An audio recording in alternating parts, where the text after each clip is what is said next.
Hola, ¿cómo están? Bueno, vamos a la clasecita número 4 de Psicología General y recuerden que la autoridad que tengo para darles esta materia es, en primer lugar, porque desde la grafología nosotros debemos tocar todos estos conceptos, dado que las corrientes grafológicas que han llevado a la profundidad del estudio de la escritura han sido justamente las corrientes grafológicas, una de ellas la de Max Pulver del simbolismo del espacio, evidentemente tomadas de Sigmund Freud, de la corriente del psicoanálisis, de la Gestalt, del cognitivo, de la escuela cognitiva y de la escuela conductista. Entonces, nosotros tenemos estas 4 escuelas que nos llevan, digamos, a trabajar la teoría de estas 4 a un nivel de grafológico, ¿sí?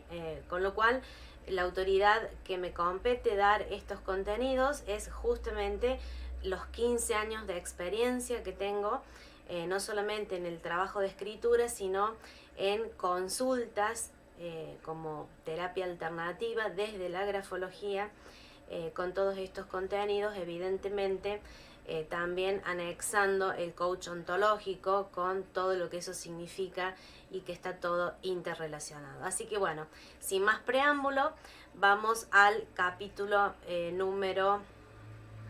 al núcleo temático número 4, ¿sí? De Psicología General, en donde vamos a trabajar los fenómenos psíquicos de los procesos de la conducta, ¿sí? Bien, ustedes tienen un cuadrito en el apunte, en el cuadernillo de Psicología General, ¿sí? Que se llama, digamos, en el núcleo temático número 4, al final del núcleo temático, ustedes tienen 3 cuadritos. Hoy vamos a trabajar con 2 porque, bueno, el apunte, el núcleo temático número 4, trata sobre todos estos procesos cognitivos desde lo afectivo y también desde lo espiritual. Bien, actividades de la vida psíquica, dice el cuadrito, y es un cuadrito muy, digamos, simple, muy resumido, de todos los contenidos que trabajamos en este núcleo temático, ¿sí? Vamos a trabajar los 4 contenidos, el intelectual, el afectivo, el volitivo y el espiritual. ¿Por qué vamos a trabajar el espiritual? Porque forma parte del ser en su completud. Recordemos que somos seres holísticos, somos un todo en un cuerpo con una afectividad, con una volición, evidentemente con un neocórtex, una intelectualidad y evidentemente una parte espiritual que, digamos, encierra todo esto. Desde el coach ontológico nosotros sabemos que somos seres espirituales viviendo una experiencia física. Entonces, a partir de aquí, yo les voy a comentar un poquito, a dar la clase respecto a todos los contenidos que trabajamos, y por eso quería que ustedes presenciaran esta clase a través del Padlet, porque es importantísimo que conozcan cada faceta, ¿sí? Que obviamente, como los hemisferios y como los lóbulos cerebrales, actúan e interactúan todo el tiempo, ¿sí?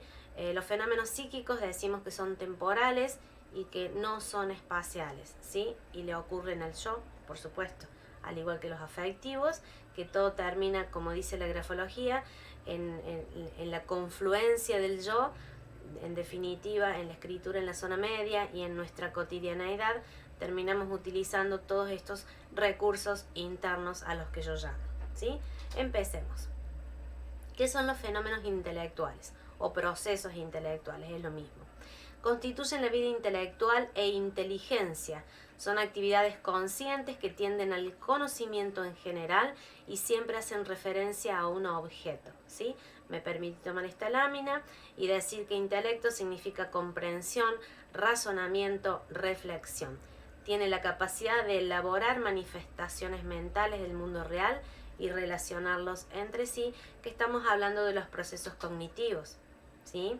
Entonces, la actividad representativa de la imaginación tiene como producto la elaboración de imágenes mentales o imágenes anteriores que reproducen los datos de la percepción y combinan datos de las distintas percepciones fabricando una nueva imagen. Recordemos que dentro de la parte intelectual, como ya lo vamos a ver, en el simbolismo del espacio de la zona superior, nosotros tenemos no solamente una parte intelectual, sino que también tenemos en la parte intelectual la creatividad, que tiene que ver con la imaginación, y que en el proceso creativo es importantísimo poder manejarlo y poder, digamos, llevar este proceso creativo a nuestras metas y objetivos. Por eso tomé esta frase de Albert Einstein que me pareció fantástica, en donde dice: la imaginación es más importante que el conocimiento.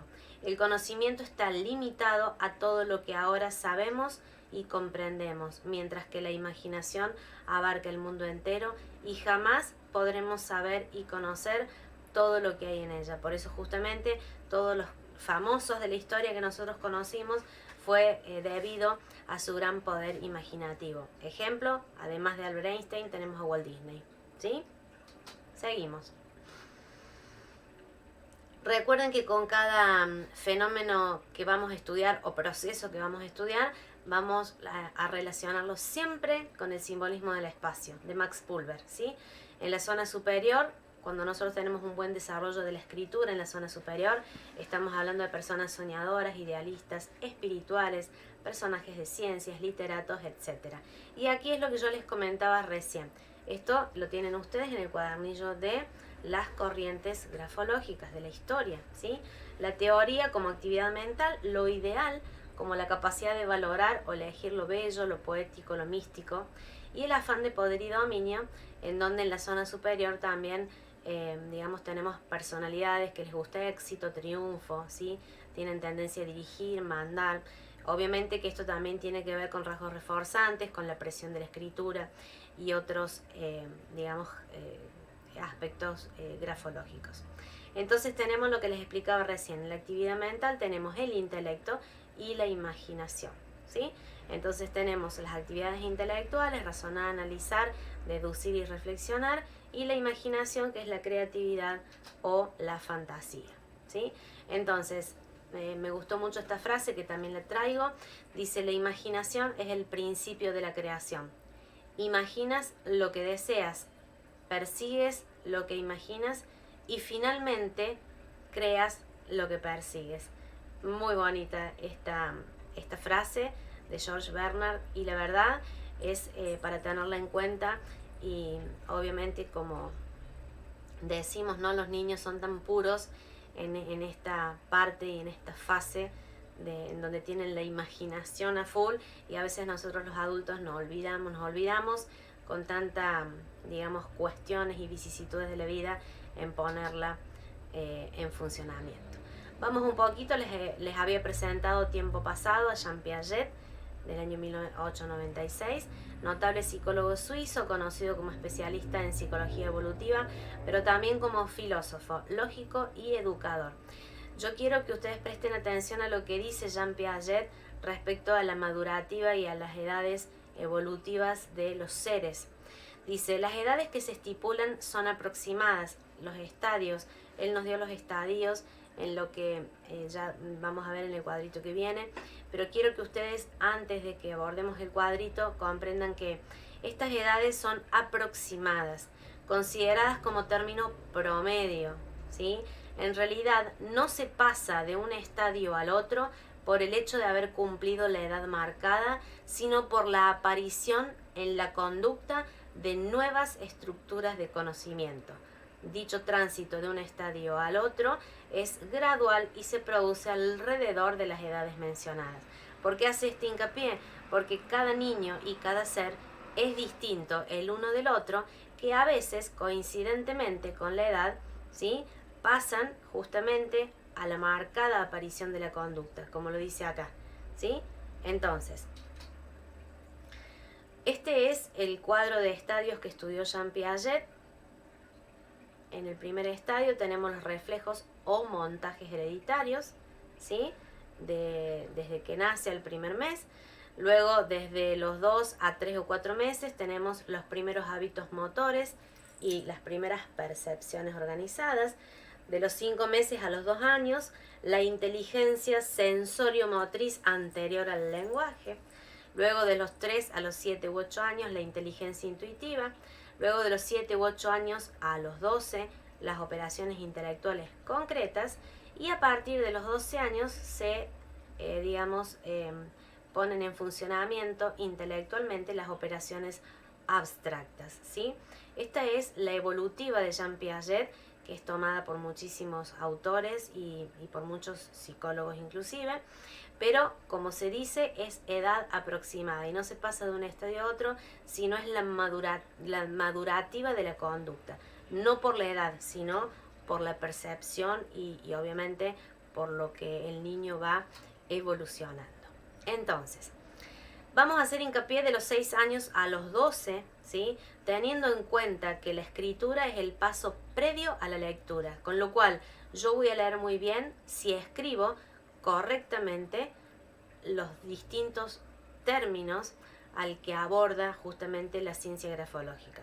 Entonces, a partir de los 6 años, el educador debe ofrecer al educando, escuchen bien esto que es importantísimo, las herramientas básicas necesarias para el desarrollo del aprendizaje, y lo debe hacer facilitándole los conceptos, no solo para el momento, sino para su futuro desempeño, ¿sí? Por eso la frase de Hipócrates, cuidad los principios, ¿sí? Entendiendo que la enseñanza, si no es la óptima, las frustraciones harán que el joven adolescente ante el fracaso y el desánimo abandone el objetivo.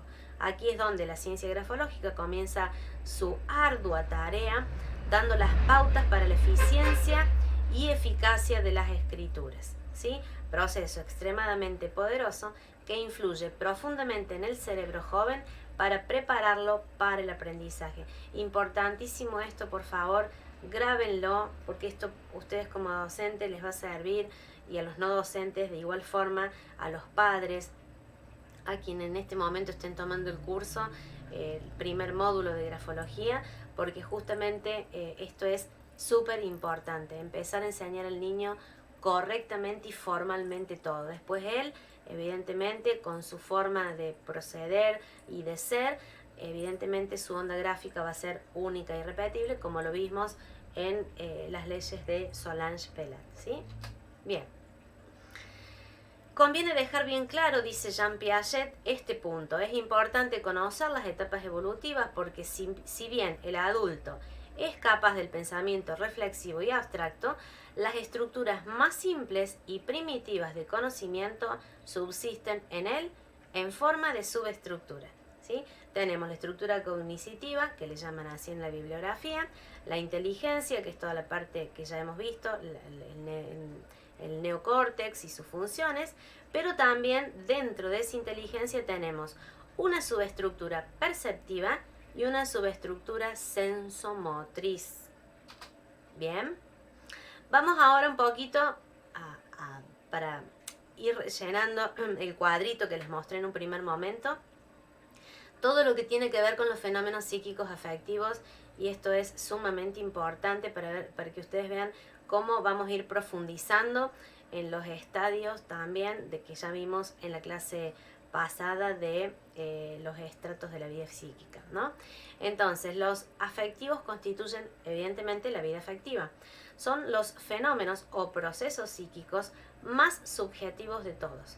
Más que determinados conscientemente, le ocurren al yo. Quiera o no quiera, se ve afectado por las cosas que le ocurren y que lo conmueven. El yo reacciona ante cualquier objeto posible con un tono afectivo, ¿sí? Entonces, fíjense ustedes, tenemos las emociones, luego el sentir y luego el estado de ánimo, que obviamente forma parte de los procesos afectivos. La emoción son aquellos impactos emocionales externos de corta duración que provocan una alteración fisiológica e interrumpen el fluir de la vida, ¿sí? Luego de esa emoción que dura poquito tiempo, vamos a pasar al impacto, generándose un complejo de sistema, ¿sí?, interpretativo que tiene que ver con la historicidad individual. Entonces yo ahí, una vez que recepto o que, digamos, recibo el impacto emocional, voy a empezar a sentir, ¿sí? Y luego, evidentemente, si ese sentir sigue quedando en un tiempo prolongado, se denomina estado de ánimo. en consecuencia del proceso reflexivo y volitivo anterior y suele ser prolongado, ¿sí? Por eso es el estado de ánimo y debemos evidentemente manejar nuestra mente para salir de estos estados anímicos, por ejemplo, de tristeza, de angustia, ¿sí? Entonces, en el simbolismo del espacio, ¿en dónde vemos todas estas cuestiones emocionales? En la zona media, ¿sí? Hay preponderancia sentimental o afectiva. El ego o el yo muy desarrollado juega una importancia capital en la personalidad, ¿sí? El famoso ego, que es el conjunto de apreciaciones positivas o negativas que sostenemos acerca de nosotros mismos y que solo en parte se hallan de acuerdo con las apreciaciones de nuestro prójimo y con la realidad. Es la zona de la afectividad y de los sentimientos. Y también el ego es lo que sostenemos acerca de la circunstancia, de los otros, ¿sí? La representación significativa, gráfica, del simbolismo del espacio de la zona media son los óvalos, ¿sí? Y luego la grafología emocional, ¿sí? Nos da como consecuencia de la afectividad de estos fenómenos a las palabras reflejas y a los accidentes gráficos. Recuerden que lo vimos en las corrientes en la parte de la historia. Así que bueno, os remito también, si no lo recuerdan, a ir a verlo, pero bueno, es una, digamos, rama de la grafología que es muy impactante, es muy, la verdad, muy emocionante estudiarla porque allí podemos ver reflejo justamente de las alteraciones de los estados anímicos. Y vamos ahora a los procesos psíquicos, volitivos, y acá vamos a trabajar con otro cuadrito que también tienen ustedes en el cuadernillo y que integran la vida volitiva o intencional. Forman una actividad que procura realizarse en la acción para modificar de alguna manera una situación presente, ¿sí? Todo fenómeno volitivo, consciente o no, lleva implícito el esquema completo de lo que va a hacer, ¿sí? Los autores prefieren referirse como esfera volitiva, ya que abarca, ya vamos a ver, puntos interesantes y que ustedes los tienen en un cuadrito que también ya se los voy a presentar. Traje una frase de Nietzsche que me pareció, la verdad, importante, en donde Nietzsche habla primero de los instintos, la esfera volitiva, abarca los instintos, ¿sí? Y Nietzsche dice, la vida es un instinto de desarrollo, de supervivencia, de acumulación de fuerzas y de poder, ¿sí? Bien.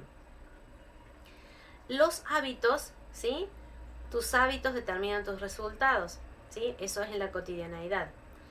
Otro de los que, digamos, fenómenos o procesos que intervienen en la volición, en la esfera volitiva, es la voluntad. Y traje una frase de Albert Einstein que dice, hay una fuerza motriz más poderosa que el vapor, la electricidad y la energía atómica, la voluntad, ¿sí? Bien, esto trabajamos en esta esfera, se trabaja mucho con el simbolismo del espacio, ¿sí? Los remito nuevamente a la corriente de Max Pulver. La zona inferior tiene que ver con un desarrollo de la zona inferior, tiene que ver con personas positivistas de negocios, a lo que les gustan los bienes materiales, ¿sí? Fíjense ustedes que aquí aparecen los instintos, ¿sí? La zona del ello, lo primario. El materialismo como necesidad de posesión y todo lo que le apetece al cuerpo, ¿sí? El principio de placer. Y la practicidad. Cuidado porque acá no es solamente instintivo, biológico y sexual, sino que también en esta parte encontramos el qué hacer en la cotidianeidad y por eso repito, la zona media es la zona de confluencia entre la parte instintiva, zona inferior, y la parte intelectual, zona superior. Fíjense acá Carl Jung, porque bueno, acá trabajamos mucho en la parte, digamos, de la grafología y sobre todo yo la trabajo mucho en la parte grafoterapéutica, los arquetipos de Carl Jung. Dice, el arquetipo carece de forma en sí mismo, pero actúa como un principio organizador sobre las cosas que vemos o hacemos. Funciona de la misma manera que los instintos en la teoría freudiana. Entonces, los instintos, vamos a tomar de los 3 puntos, vamos a empezar a analizar punto por punto, ¿sí? Los instintos, los instintos. Un acto instintivo es, primero, una forma de conducta, que es el complejo de reacción. Segundo, determinando y particular de cada especie, es porque cada especie tiene una forma instintiva determinada, ¿sí? En el caso de los seres humanos, influye la cultura, ¿sí? Ahí me faltó la S, perdón. En el caso de los seres humanos, influye la cultura. Tercero, está determinado o viene determinando la herencia genética, ¿sí? Involucra también la epigenética. Vamos a trabajar un poquito todo lo que es la epigenética, que cobra muchísima importancia, y por eso justamente trabajamos con Carl Jung, ¿sí? La epigenética es una palabra de origen griego y significa literalmente por encima del genoma. Epi, por encima, ¿sí? Como cuarto punto, un acto instintivo también está puesto al servicio de la conservación del individuo y de la especie, y la finalidad de que el individuo no tiene conciencia, ¿sí? El instinto tiene esa finalidad, por eso es un modo de conducta, por eso está siempre presente, por eso se dice que el 95% de nuestra vida está, involucrada por una parte inconsciente, ¿sí? Bien. La epigenética, fíjense ustedes, vamos a profundizar un poquito el término, es el estudio de los cambios hereditarios en la función genética que se producen sin un cambio en la secuencia del ADN y no pueden ser explicados por la genética, ¿sí? Es decir, son fenómenos que no afectan a la secuencia del ADN, pero sí varían su expresión. Esto es interesantísimo, esto por eso la ciencia no lo puede estudiar, porque justamente va más allá de. Entonces, una persona, por ejemplo, el estilo de vida que lleve puede influenciar en la epigenética, ¿sí? Sin, obviamente, cambio en la secuencia del ADN, pero sí variar en la expresión, ¿sí? Fíjense usted, una persona que lleva una vida sedentaria, mirando televisión todo el tiempo, comiendo comida chatarra, a una persona, ¿sí?, que funciona de diferente manera, si hace actividad física, si come saludable, si pasa más tiempo al aire libre, ¿sí? Eso también tiene que ver con si afecta la secuencia del ADN, ¿sí? Por eso muchas veces las enfermedades vienen, dadas a los hábitos y a las costumbres que yo hago, con mi cuerpo, ¿sí? Eso es un poquito, obviamente que esto es mucho más profundo, pero es simplemente para que ustedes vean que se trabaja un poquito con esta temática. Este es el cuadrito que yo les decía, que es el que estamos viendo en este momento, ¿sí? Que tienen en el cuadernillo de psicología general, que también es todo como si fuese un esquema general en el que ustedes deberán después rellenarlo un poquito, pero son estos dos cuadros que yo les mostré, son cuadros hechos por mí, no son cuadros sacados de ninguna bibliografía, son cuadros de, síntesis que pude hacer de los temas que les estoy presentando, ¿sí? Fíjense ustedes, este cuadrito de instinto tenemos, por un lado, la motivación, por eso esto tiene que ver también con el área afectiva. No nos olvidemos que nosotros somos seres completos, ¿sí? Somos seres holísticos y obviamente tiene que ver con una pulsión, con una energía, con una fuerza inconsciente y con una libido, ¿sí? En donde hay dos, me pareció traerlo al cuadrito dos conceptos que son muy importantes a la hora de tomar necesidades, ¿sí? Por un lado, la motivación que tengo respecto, que obviamente es la esfera volitiva total, la motivación, que significa, viene del latín motivus, que significa causa del movimiento, y la necesidad, porque yo para moverme, para tener motivación, tengo que tener una necesidad, ya sea una necesidad básica primaria o una necesidad, que sublima, o una necesidad positiva, una necesidad, que engrandece mi espíritu y mi alma, ¿sí? Esta palabra refleja dos ideas: la falta de algo indispensable para la vida o el motivo irresistible para una acción, ¿sí? Entonces, la motivación es un estado interno que activa, dirige y mantiene la conducta. Y dentro de esta, clasificación, tenemos los instintos, que es lo que venimos trabajando, y las tendencias, ¿sí?, que son las motivaciones instintivas, como lo explicamos, ontogénicas, filogénicas y gregarias. Todo esto obviamente lo tienen un poquito más tienen más contenido en el cuadernillo. Bien, vamos a Carl Jung justamente por lo de la epigenética, y Carl Jung nos dice lo siguiente: hasta que lo inconsciente no se haga consciente, el subconsciente seguirá dirigiendo tu vida y tú le llamarás destino, ¿sí?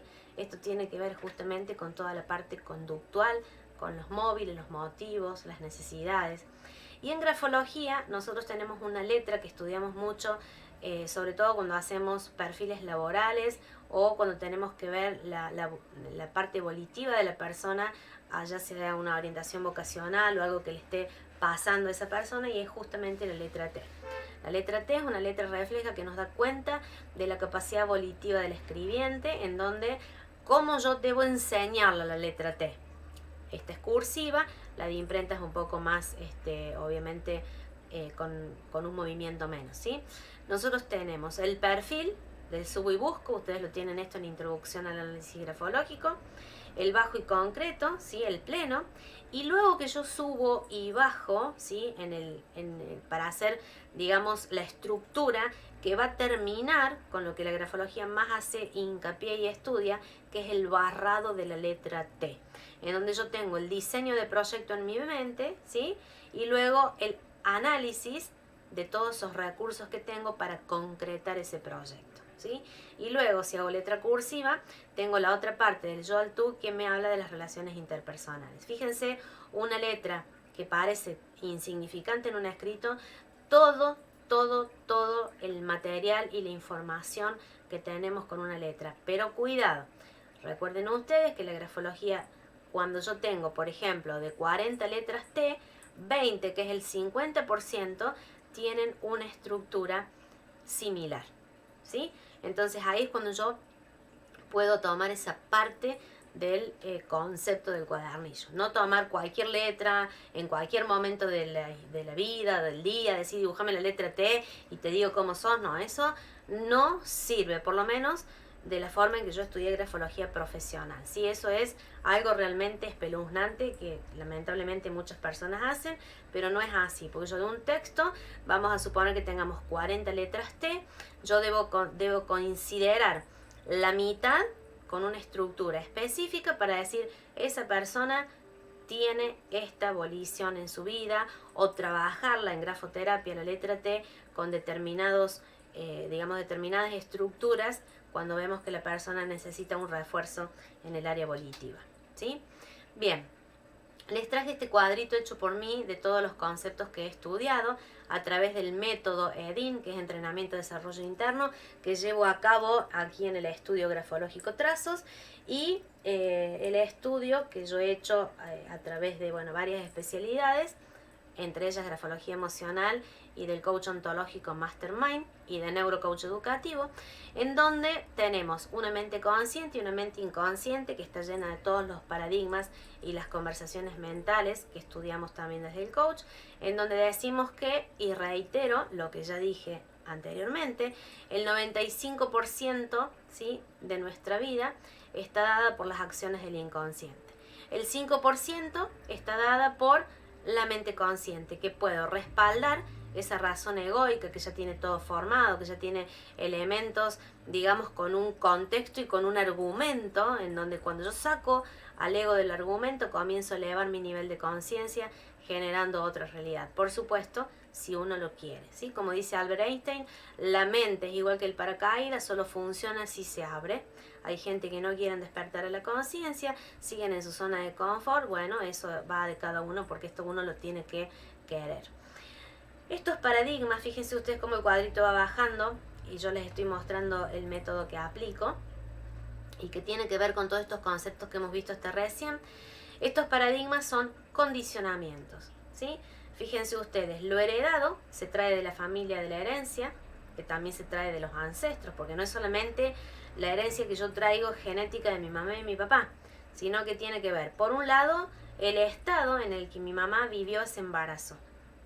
Se llama proyecto sentido, y esto tiene una importancia radical en la vida del que van a hacer, del ser que van a hacer. Pero además yo traigo ancestros en la herencia, ¿sí? Yo traigo,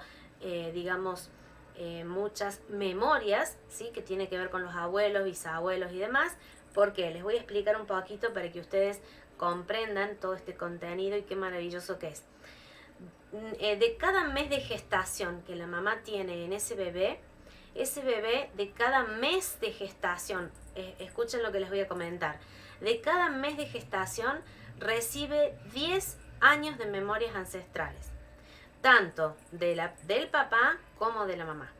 Los 5 primeros meses recibe memorias de las madres del clan, tanto de la madre como del padre, de las mujeres del clan. Por eso las mujeres formamos un papel radical en la vida de los niños, ¿sí? Entonces, en los primeros 5 meses son memorias maternas. En el 6º y 7º mes reciben memorias paternas, es decir, de los papás del clan, tanto de la mujer embarazada como del papá del bebé, ¿sí? Y después, en el 8º y 9º mes, recibe información del medio ambiente, del contexto. Vieron que vulgarmente nosotros sabemos decir, los chicos de hoy nacen con el microchip incorporado porque ya saben manejar a los 2 años la tecnología. No, ningún bebé nace con ningún microchip, simplemente que ya informan a ese sujeto de cómo es el medio ambiente. ¿Por qué? Porque la mamá usa el celular, el papá usa el celular y él ya viene con ese conocimiento incorporado, evidentemente, en el inconsciente, por supuesto, ¿sí? Y después tengo de lo heredado, lo adquirido. Lo que yo voy a adquirir, ¿sí? Es desde que nazco, por eso dice la primera autonomía. La primera autonomía es desde que yo nazco hasta los 16, 17 años aproximadamente. En donde todo lo que yo, digamos, interpreto de la imago materna y la imago paterna es lo que después en la segunda autonomía voy a reproducir, ¿sí? ¿Por qué? Porque el niño cuando nace, obviamente hace una simbiosis con la mamá, el niño y la mamá son uno, el niño no se reconoce un ser independiente hasta que cumple 4 o 5 añitos, que ya empieza a manejarse de alguna manera solo, en donde la faceta del imago materna va a ir concluyendo, fíjense ustedes, y no porque el rol de la madre no esté, simplemente porque la que le da el pecho a al niño es la madre, la que lo cobija, la que lo atiende, la que está permanentemente con la cría, vamos a decir, es la mamá. Entonces después el niño va a recibir una imagen, una idea de lo que es mamá, y luego va a recibir una idea de lo que es papá. ¿Por qué? Porque son dos imagos muy fuertes, porque son los dos referentes que el niño tiene en primera instancia en la casa. Recuerden que la primera institución donde yo me formo es mi familia, ¿sí? Con todo lo que eso significa. Y luego, ¿por qué se llama la segunda autonomía? Porque la segunda autonomía hay, tiene que ver con ya, cuando se va de la casa, cuando ese ser que ha nacido con todos estos, condicionamientos y demás, inclusive fíjense ustedes que entre que el bebé nace y se va de la casa en su segunda autonomía, ahí se forman hábitos y conceptos, en donde hay que tener después mucho cuidado cuando uno está con ese ser, porque ha tenido 16, 17 años de hábitos y conceptos que quizás no sean para ese ser lo que le sirva para la vida, ¿sí? No sé si me logro explicar. Yo creo que sí, porque está clarito el cuadro. Entonces, yo acá en el estudio grafológico, ¿qué hago? Cuando vienen las personas a consulta, trabajo las heridas emocionales, que tiene que ver con ese conflicto, ¿sí? No elaborado en esa etapa, que ha quedado no resuelto, y se trabaja también el adolescente, por supuesto, a través de una técnica muy, muy, muy buena, que es la ley del espejo, ¿sí? Y el coach ontológico, sin ninguna duda. Pero la ley del espejo es una técnica que yo trabajo y que la verdad que hay gente que toma muchísima conciencia a partir de esta técnica. ¿Por qué les muestro este cuadrito? Porque este cuadrito tiene que ver con toda la esfera volitiva, ¿sí? Entonces, volvemos a un poquito lo que yo trabajo en la parte de lo que llamo la ley del espejo. Dice Carl Jung, todo lo que nos irrita de los demás puede llevar a comprendernos a nosotros mismos. Si a mí me irrita algo del otro, es porque yo tengo que sanar eso que me irrita. ¿Por qué? Porque ¿qué significa esto? Porque para la parte inconsciente, repito, el otro no existe. Entonces, si para la parte inconsciente el otro no existe, es lo que yo tengo que sanar a través de lo que el otro me viene a representar, ese programa que a mí me está jodiendo de alguna manera, que Carl Jung lo denominó la sombra, ¿sí? Entonces, el conocimiento de tu propia oscuridad es el mejor método para hacerle frente a las tinieblas de otras personas, ¿sí? Una frase espectacular. Bien. Vamos a todo esto a trabajar un poquito con la conducta, porque ¿qué pasa? Todo esto que yo tengo dentro, ¿sí? En la esfera volitiva, en la afectividad, en la parte intelectual, evidentemente yo lo voy a manifestar, porque soy un ser holístico y además estoy en una interrelación con el medio ambiente todo el tiempo, ¿sí? Entonces, el aspecto energético y el aspecto cognoscitivo, dice así el libro, cognitivo lo mismo, está en la conducta permanentemente unidos y de ninguna manera sus facultades son independientes, como lo veremos en el siguiente cuadro. Voy a tomar una frase de Francisco Mora, realmente que es muy bonita y que dice: solo se puede enseñar desde la alegría. Pero no estamos hablando solamente de los niños, sino estamos hablando también a los adolescentes, a las personas que quieren, digamos, tomar algún conocimiento y algún estudio que quieran hacer. La conducta tiene dos aspectos: el aspecto energético y el aspecto cognitivo. El aspecto cognitivo tiene que ver con la percepción, atención, memoria, inteligencia, la sensomotricidad, y el aspecto energético, que tiene que ver con la esfera activa, tiene que ver con las tendencias, motivos, actitudes, afectos y voliciones. Fíjense ustedes cómo se va complejizando esto de la conducta y cómo vamos trabajando claramente todos los contenidos de este núcleo temático. Entonces, cada uno interpreta el mundo a su manera, ¿sí? Acércate a ver su mundo como él lo ve y te escuchará al sentirse emocionalmente atendido. Esto es lo que yo hago en la parte terapéutica. Me olvido de todo lo que sé, ¿sí? Para acercarme a su mundo y tratar de sentir lo que esa persona siente. ¿Por qué? Porque nosotros cuando hacemos, sobre todo en mi caso, que hago esta parte, digamos, de terapia alternativa, entonces la persona viene y muchas veces me plantea, y no, pero si yo fuera mi papá hubiera hecho tal o cual cosa. Entonces yo le digo, no, porque si hubiera sido tu papá, con la historicidad de tu papá, con todo lo que tu papá trae en su cuerpo, en su mente y en su espíritu, vos hubieras hecho lo que hizo tu papá, porque serías tu papá, ¿sí? Entonces la persona es como que va comprendiendo a veces cómo yo tengo que, digamos, manejar esto de ver el mundo como fue su mundo, no como lo que yo creo que es mi mundo, sino, entonces yo qué hago, dejo de lado todos mis paradigmas, todo lo que yo sé, para trabajar directamente dentro del ser de esa persona. Por eso las terapias mías funcionan muy bien.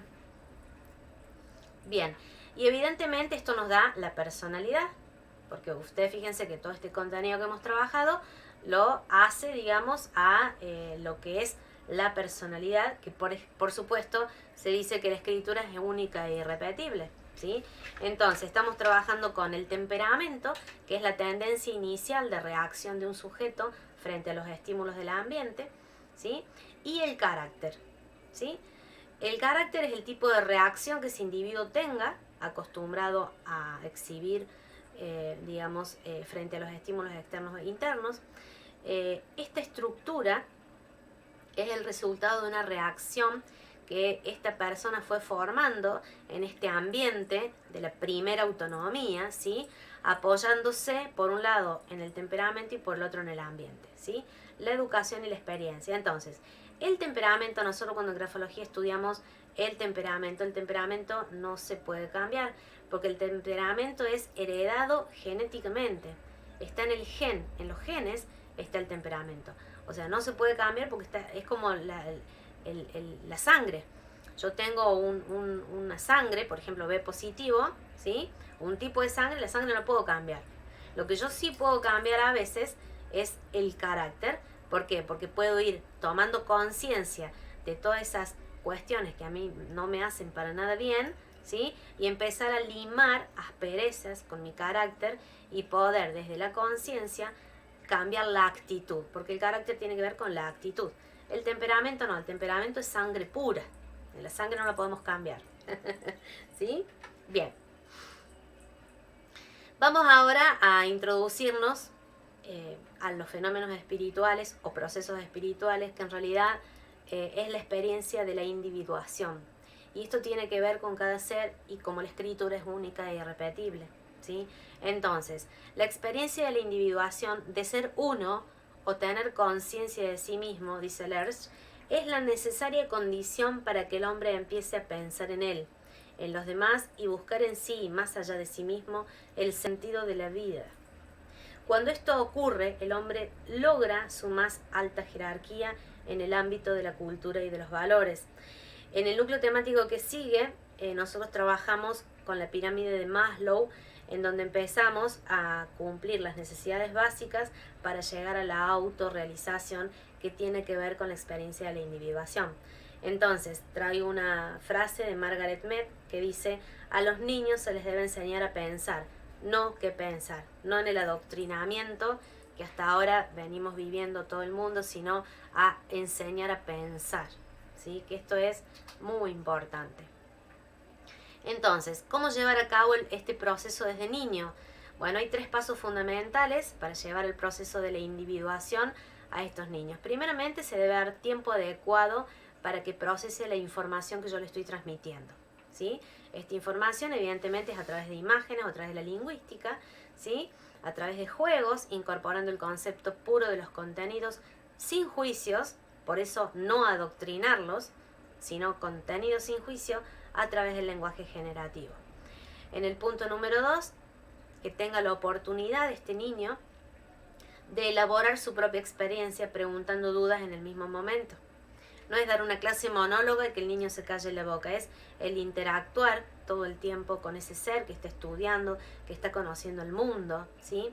Y como tercer punto, ¿sí? De esa manera se integran los conceptos claros, porque vendría a ser la conclusión general de lo bien trabajado. Por eso yo a ustedes les hablaba en algún momento de la ralentización, ¿sí? De la enseñanza, porque todo lo que comienza bien evidentemente es lerdo, pero conduce a buen puerto.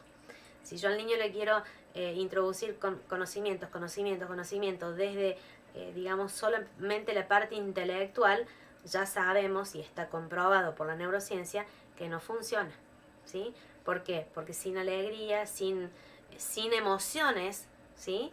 Y sin sentimientos, ¿sí? No hay conocimiento. Eso también lo dice, obviamente, Francisco Mora. Bueno, entonces, fíjense ustedes una conclusión, conclusiones, un párrafo de uno de los libros de Carl Jung que trabaja sobre el proceso de la individuación, y él dice lo siguiente, ¿sí? Primero se pasa por una fase en que empieza a nacer el ego. Previamente no hay conciencia de individualidad. Acá estamos hablando en la primera autonomía del ser, cuando nace y tiene todo ese proceso egoico del ello, porque el niño es ego puro y el niño es ello puro. Se maneja por el principio de placer, no le importa otra cosa, porque el niño no toma conciencia de lo que es una cosa hasta que va pasando por las etapas evolutivas y madurativas de Jean Piaget. Entonces, Carl Jung, ¿qué dice? Que primero nace el ego, posteriormente, al llegar a la pubertad, ¿sí? 10, 11, 12 años, que es la primera autonomía todavía, empieza a haber un alejamiento del entorno y una búsqueda de identidad, ¿sí? Y después, en la segunda autonomía, aparece la adaptación a su rol y la integración del yo, ¿sí? Y finalmente, la cuarta etapa, que se da en la búsqueda de un significado de sí mismo, en donde en la segunda autonomía empiezan evidentemente todos los conflictos, porque yo repito aprendiendo, ¿sí? O repito tomando conciencia de lo que no quiero para mí mismo. Entonces sería en esta última, ¿sí? En la búsqueda del significado de quién soy, a dónde voy, para qué estoy, todas esas preguntas existenciales, en donde hay mayor probabilidad de que se den los procesos necesarios para terminar de individuarse, ¿sí? Entonces, bueno, Carl Jung, la verdad que para mí es un indicativo muy poderoso en este tratamiento que hago de la parte de la psique, que tiene que ver con el consciente individual, y el inconsciente individual y sobre todo el colectivo. Bueno, como resumiendo un poquito esto, decimos que somos seres espirituales, ¿sí? Con una estructura mental, una estructura emocional, una estructura física dentro, ¿sí? De un nivel cultural determinado, dentro de los usos y costumbres de una cultura, ¿sí? Porque no es lo mismo un ser que nace, por ejemplo, en Oriente a un ser que nace en Occidente. Entonces, o en diferentes lugares, ¿sí? Hay usos y costumbres en donde ese ser va a desarrollarse, ¿sí? Y va a ampliar su mapa mental de acuerdo a si quiera abrirse, digamos, en su mente para conocer otras culturas y otras formas de vida, o quedarse con lo conocido, ¿sí? Esto es súper importante, entendiendo que somos seres espirituales viviendo una, digamos, experiencia física. Bien, los voy a saludar, me alegro muchísimo que hayan compartido conmigo esta clase. Recuerden siempre cualquier duda, cualquier comentario que tengan, contactarme por WhatsApp. Así que bueno, hemos terminado esta clase que para mí es una de las mejores clases y maravillosas. Y bueno, y por supuesto seguimos en contacto. Hasta pronto.